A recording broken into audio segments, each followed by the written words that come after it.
We did a lot of research on who the Browns should draft with the second pick, and all of the experts had the same opinion. The Browns should take Sanders or Carter with the second pick, but we're here to propose the perfect strategy that no one has thought of yet. Stick with us until the end of this video because this idea is going to sound crazy at first, but as we break it down, it's going to make perfect sense, and you'll see how it actually sets the Browns up for long-term success.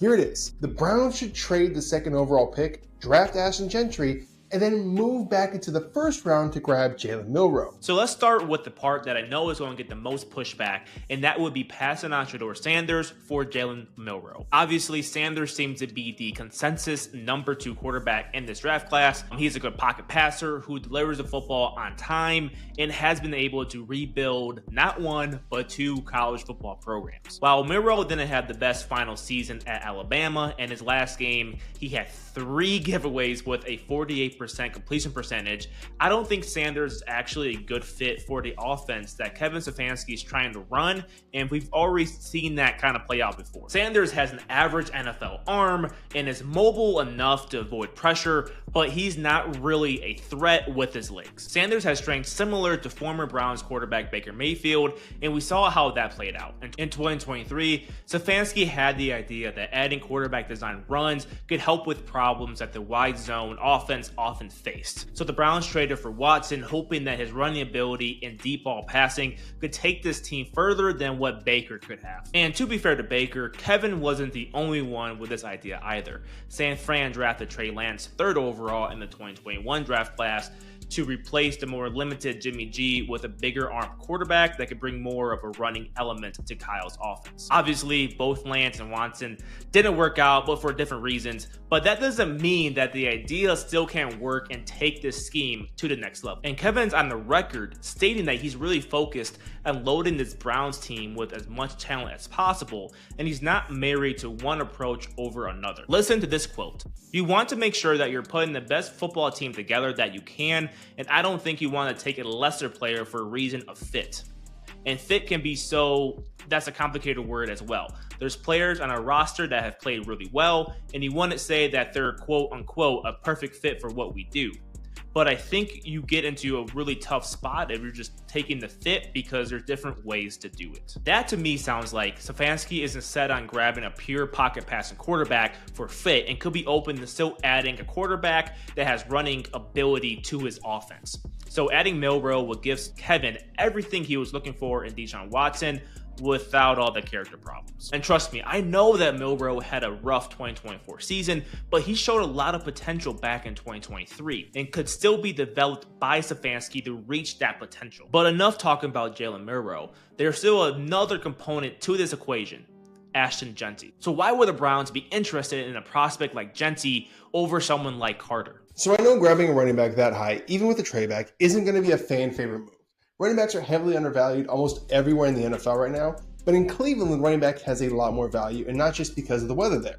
Kevin Stefanski runs a system that utilizes a wide zone play action scheme like the one Kyle Shanahan uses. Stefanski adds a unique twist to the scheme by mixing in gap schemes based on the different fronts of defense it's showing him, like when he faces the Steelers 3-4. From those different run looks though, he loves to take deep shots off play action, giving this offense an explosive element in the pass game. So the difference between a good and great running back in this run-centric system is massive. It's what gives the offense the explosive qualities that fans love to watch. A perfect example of this is when San Francisco plugged Christian McCaffrey into their scheme, and he took the Niners to the Super Bowl, and it made CMC an MVP candidate. So adding a back with all-pro potential like Jeanty does is going to improve the team a lot more than adding another pass rusher across from Garrett. We aren't the only ones that think pairing Stefanski, Jeanty, and Milroe would be a deadly combination.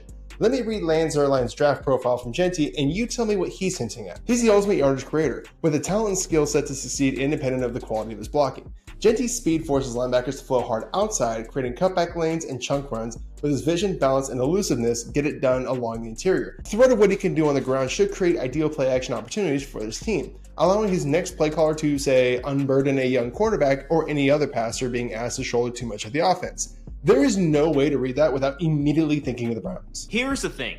Drafting Ashton Jeanty and Jalen Milroe might be the big swings that Kevin Stefanski and Andrew Berry need to make in order to jumpstart the Browns out of the deep pits of hell that the Deshaun Watson trade put them in. But Jalen Milroe is still a massive project. Milroe is the most physically gifted quarterback in the 2025 class, but he is still far too inconsistent in when and how he delivers the football. Yes, he could run 40 yards in 4.3 seconds, and that's fantastic, but throwing 5 touchdowns and 10 interceptions in SEC conference play is somewhat worrisome. Therefore, the Browns need to take another swing at the quarterback spot just in case things go south with Jalen Milroe. And this is when Louisville quarterback Tyler Shough enters the picture. Shough was riddled with injuries throughout his college career, where he spent 3 years with Oregon and then another 3 years with Texas Tech before playing his final season at Louisville. And he is a big guy. He's 6'5", 225 pounds, and has good arm strength. Sure, he's almost old enough to purchase health insurance already, but he's a good pocket passer, and he'll be a good insurance policy for the Cleveland Browns. Don't believe me? Then listen to what PFF said about Tyler Shough. Shough is a big body quarterback with ideal NFL size. He has a good but not great arm, allowing him to attack all 3 levels of the defense. He can zip passes into tight windows over the middle and has a higher big time throw percentage than turnover worthy play percentage in that area. He is at his best when throwing with velocity, but also displays good touch and ball placement on deep passes, though he becomes more inconsistent at shorter distances. Plus, the Browns just need another quarterback on the roster if Watson misses the entire 2025 season.